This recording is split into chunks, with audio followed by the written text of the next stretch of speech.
আপনি কি স্বপ্নে নবী মুহাম্মদ সাল্লাল্লাহু আলাইহি ওয়াসাল্লামকে দেখেছেন? 2 বার। সত্যি?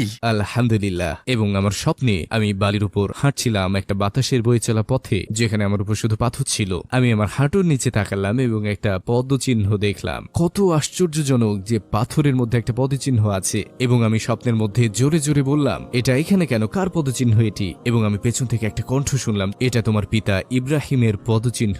আমি বললাম, আমার বাবার নাম ইব্রাহিম নয়। তিনি বললেন, নবী ইব্রাহিম। আমি ঘুরে দাঁড়ালাম এবং সুবহানাল্লাহ, তিনি সেখানে ছিলেন, রাসূলুল্লাহ সাল্লাল্লাহু আলাইহি ওয়াসাল্লাম। আমি তার কাছে পৌঁছানো ঠিক আগে আমি চাচ্ছিলাম হাঁটু গেড়ে বসে তাকে আলিঙ্গন করতে, কিন্তু স্বপ্ন শেষ হয়ে গেল। তো আমি সেই স্বপ্ন থেকে জেগে উঠলাম তাকে আবার স্বপ্নে দেখার আকাঙ্ক্ষা নিয়ে। এবং বহু বছর পরে আমি দেখলাম, এবং আমি মরুভূমিতে ছিলাম আর দূরের দিকে দেখলাম তিনি আমার হাত ধরে বললেন, আমি চাই তুমি আরো মানুষের সাথে দেখা করো। তিনি বসে পড়লেন আর আমি ঠিক তার পাশেই বসলাম। তারপর তিনি বললেন, এখানে দেখো, এখানে আছেন আবু বকর সিদ্দিক। তিনি বললেন, আর এখানে আছে ওমর ইবনে আল খাত্তাব, এবং এটা ওসমান বিন আফফান, আর এটা আলী বিন আবি তালিব। তারা সবাই তোমাকে ভালোবাসে। স্বপ্নের মধ্যে ভাবছিলাম, কেন তারা আমাকে ভালোবাসে? আমি তো কেউ নই, কেন ভালোবাসে? কিন্তু আলহামদুলিল্লাহ, এটা ছিল আমার জীবনের অন্যতম সেরা